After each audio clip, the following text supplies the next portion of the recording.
and welcome back to my channel Lara Bakes. This is video 11 and I thought I'd move into pastry this week. So I'm going to be showing you how to make profiteroles, also known as choux pastry, and that pastry is the same for eclairs. It's just the way you pipe them. So profiteroles are the round choux buns, we pipe long eclairs, but I'm going to be doing profiteroles today filled with a Chantilly Cream, which is basically double cream whipped with some icing sugar and vanilla, and then dipped in chocolate. So I'm going to show you how to do the choux pastry, and then I'll show you how to make the cream, fill them, and all of it together. There's going to be like in a couple of stages this video. So essentially with your choux pastry you need water. You boil water and butter with a pinch of salt. When that comes to the boil, I already have 50 grams of plain flour sifted, and what it's called is that you shoot the flour in. So when that mixture comes to a boil, you shoot all the flour in and then you beat it, like, not beat it, you turn it with a wooden spoon until it comes away from the sides of the saucepan, and then you leave that to rest, and then you add a couple of eggs, and then it's all about getting to the right consistency. You then pipe them onto your baking tray and bake them in the oven. So my oven is preheating on gas mark 6, which is about 200 degrees Celsius, I believe. And yeah, when you do, obviously I will say later, but when you do put them in the oven to bake, if you've got a bottle with water, you can spray your oven. That adds that steam and it really helps them puff up. So I don't have a bottle, but I'm just going to get some water and flick it in my oven around the sides. That adds steam and that's really good for profiteroles. So again, I'm going to show you what you need and then step by step what you have to do. So in my saucepan, I already have 80 ml of water. This is my flour, 50 grams of plain flour, already sifted onto a piece of parchment paper, which just makes it easy to shoot it into the saucepan. Then I've got 40 grams of unsalted butter, which is at room temperature. Then I have 2 eggs already sort of separated and whisked, because you can add them one at a time to your mixture later on. So I've just done that already. So I didn't show you, but I'm going to use a pinch of salt in the water. That just helps the buns get their shape. I'm going to find some salt. Here we go. So just a pinch of salt you want. Oh, it's not too much. Sprinkle that. Then I add my butter already cubed into that. I'm going to put that on the boil. That's just on a medium heat. I'm going to get my wooden spoon and just let that, you can stir this, let that butter melt with the water. Okay, so that's now melted. I'm going to let that come to the boil. And I've already folded my greaseproof paper in half, sort of, so when it is ready, it's just easier to shoot that in. Okay.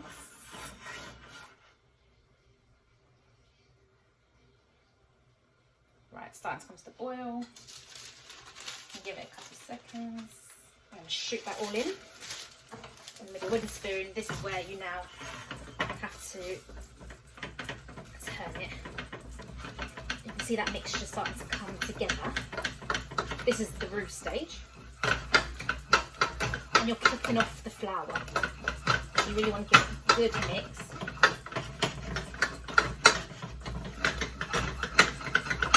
This is a good workout for your arms, I can tell you that.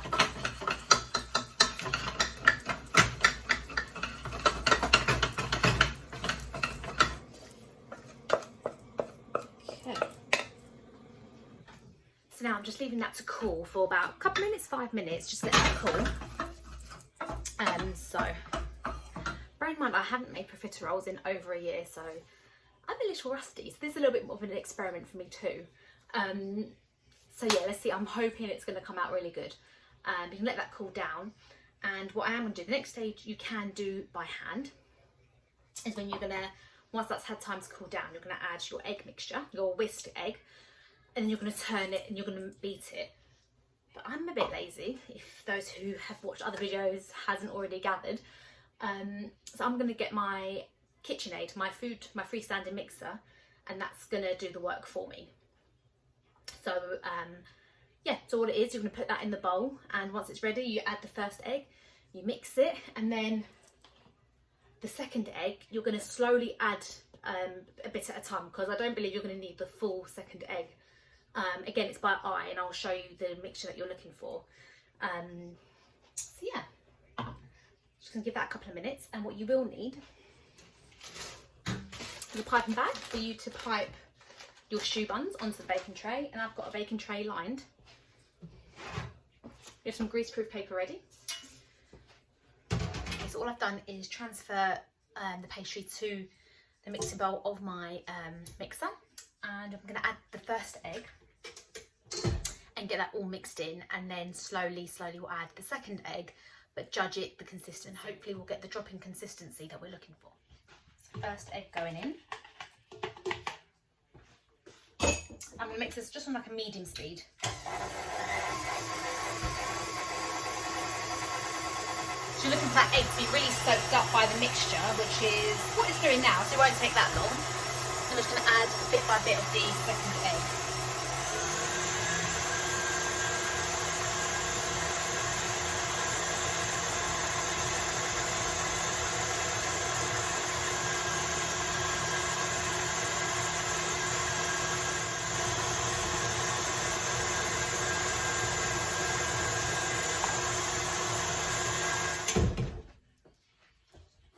And that's so you actually get an idea. I'm actually going to get my wooden spoon and go in there and mix the last bit by hand. What you're looking for is it to drop off the spoon. As you can see, that's not dropping. So I'm going to add the remaining bit of that egg.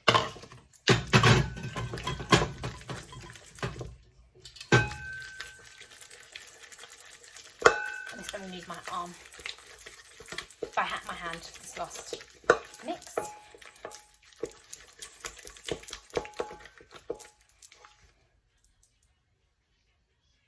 you go, that drops now. That's dropping consistency. We're going to put that into our piping bag now.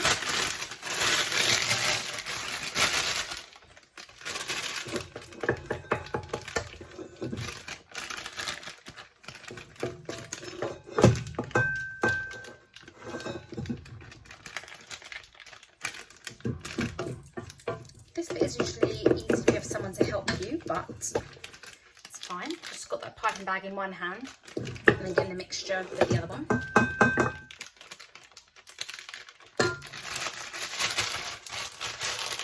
And push that down our piping bag.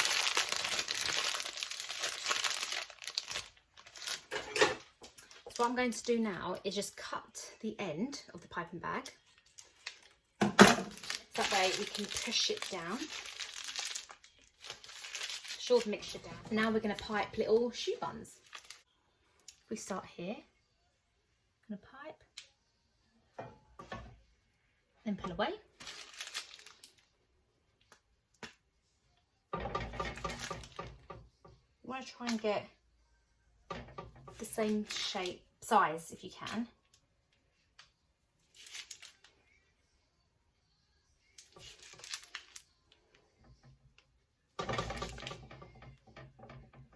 So a little tip is, at the moment you can see they're sort of pointed. So just dip your finger in some water and you're just going to tap them, press them down so that that point's gone, because if you think of a profiterole, they're round. Gently flatten that point. But what we are going to do is brush them with some egg so that gives them a nice golden colour. Okay, so here's some beaten egg, and I'm just going to brush them so that it gives them a nice golden colour as they bake. Gently do that. I've popped mine quite small actually, so these are going to be like mini profiteroles, but you can do whatever size you want. Okay, so these are going to want to cook between 15 to 20 minutes. These are small, so I actually think they're going to take quicker. I'll put my timer on for about 15 minutes, but I can see through my ovens. I'm going to keep an eye on them after about 10 minutes. But like I said, I've just got some water in my cup, and I'm just literally going to put my hand in and flick it in the oven to give it some steam before I put them in. Okay, so I've put them in. I'm going to check them after 10 minutes. They normally want between 15 to 20, depending on the size. These are tiny ones. I should have piped bigger, but it doesn't matter. I'm going to keep an eye. And then in the meantime, what I'm going to do is show you how to make the Chantilly cream to fill them with. Profiteroles are still cooking in the oven. I'm going to show you how to make the Chantilly cream, and for that all you're going to need is 500 ml of cold double cream, 50 grams of icing sugar. I've actually got, I was in Sainsbury's and saw golden icing sugar. I know you can get golden caster sugar, but I hadn't seen golden icing sugar before. So I thought, oh, I'm going to try that. And it's got a bit more of like a golden colour compared to normal. Actually, it looks quite white on camera, but it isn't your normal white icing. But they're going to be filled in the profiteroles, so to me it doesn't matter if the colour's not the same as normal cream. And then you can use one vanilla pod, scrape out the seeds and use that if you want to use vanilla pod, or I'm just going to use vanilla bean paste or vanilla extract, 1 teaspoon of that. So the process is going to whip this up on its own until it starts to thicken. Then you add your icing sugar and your vanilla, and then you beat it till stiff peaks when it's that thickened and you know it's a thick consistency. And then we're going to put that in the fridge until we're ready to fill our profiteroles. But I will show you how to do that now. Okay, so just going to pour that cream in.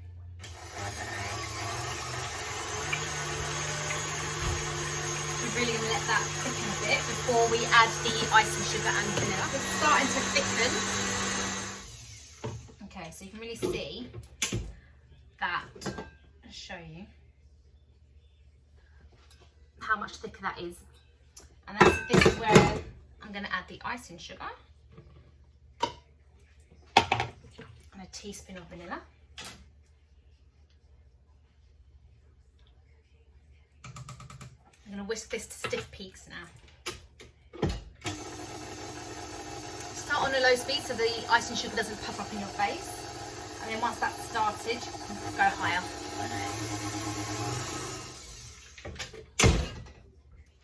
Okay, so now this is done.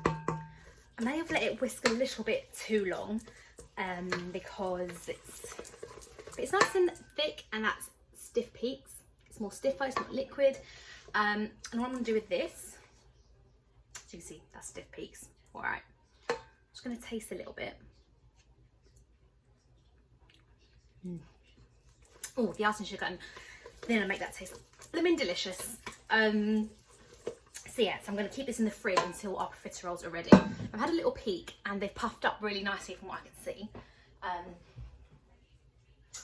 It's really important not to open your oven doors too much with profiteroles. Like with any cakes, when you open it, it's going to make them deflate and you don't want air to go to them. So give it to the time of what you think and then have a brief look. I can see through mine, so I put mine on the bottom shelf so I can see.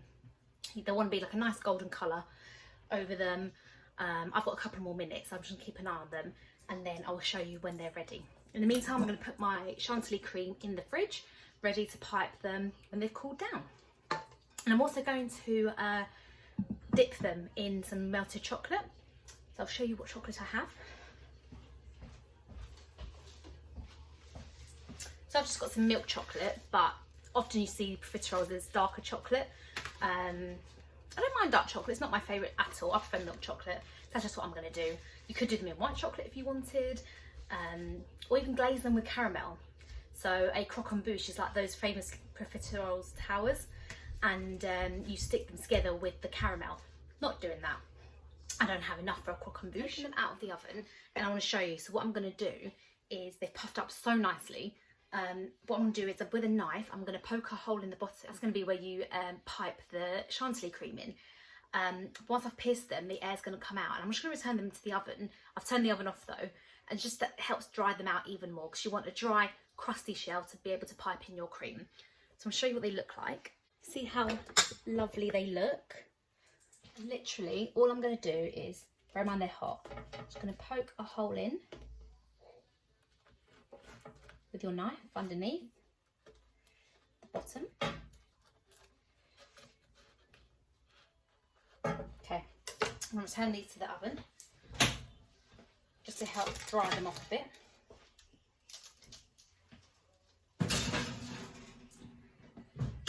After a couple of minutes, I'm going to take them out, let them cool down completely, and then we're going to pipe the cream in. I did whisk it a little bit too much, but it doesn't matter. They're going to be in there. It's still going to taste delicious.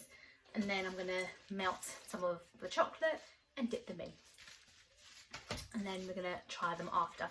And this is just really nice to have If you've got friends around, I mean, now it's locked down, it's a bit different, but you can have, when you have like people over for dinner, it's just like a nice dessert to have. And they're just like pretty simple to make. Out of all the pastries, choux pastries, once you get the knack of it and the technique right and the the consistency, they're not hard. I always thought they were hard to make before I actually done them, and they're really, really not.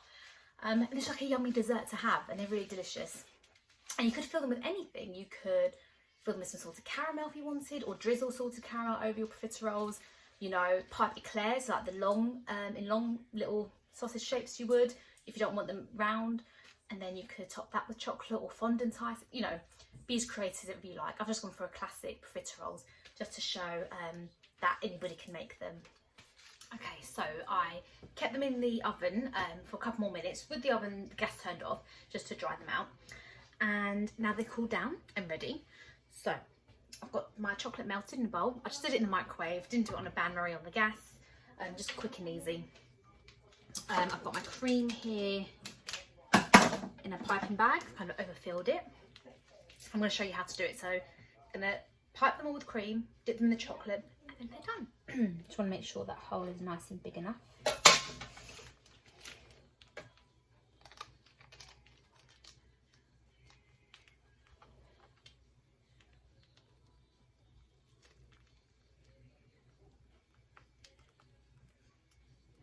You want to make sure that you fill them up enough and you can feel it in your hand. So I filled it, and I'm just going to dip the top in the chocolate. Then voila, put it on your plate. I mean, ideally you'd want a piping nozzle in the piping bag, but again, I'm just, I'm not bothered with that. Just going to push it in, and then as you squeeze, you can feel the profiterole filling up. And you can see there the cream is nicely filled. Dip them in chocolate again. And then put them on your plate. Okay, I am done. That is very messy. My kitchen's very warm. Doors are all shut because I don't want anyone coming in while I film, because I get really embarrassed. So yes, the cream's getting really messy in the chocolate, but it's all good fun. This is something, again, with kids, getting them hands involved, getting them, dipping them in to the chocolate. So there they are. I'm so happy with these. I was worried I piped them too small. They weren't going to like be a nice shape, but these are a decent shape. They've puffed up so nicely. I'm so happy with them. I've saved one on the side to try. I'm so excited. Let's have a look. Oh my god, it's gonna get messy. It's gonna get so messy. I'm gonna get chocolate all over my face. Okay.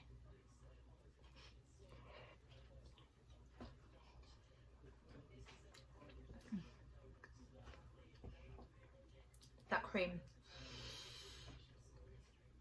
Like I said, I whipped that cream a little bit too much. Again, doesn't matter because you're going to pipe it, but just once you add the icing, sugar and vanilla, don't whip it too much because you want it to be really, Chantilly cream should be nice and glossy and silky, but it tastes amazing. So good. Oh, just look at that.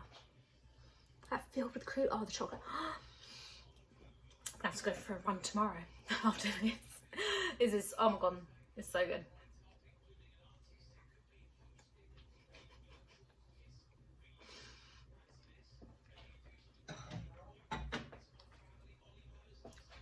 Lovely. So good. I really hope you give them a try. Apologies if I've got chocolate all over my mouth right now. It's so good. So out of that, I've got about 15 profiteroles. So them for like between you and your family. So good. Got the nice texture of profiterole, filled with that delicious cream, that vanilla flavoured, and topped with chocolate. I don't know what more you could want. I hope you give this a try. Let me know again, any questions, just pop them down and I will answer them. If you liked this video, please give it a thumbs up. And if you haven't, please subscribe. And I will be back next week, week 12 of lockdown or furlough, with another recipe.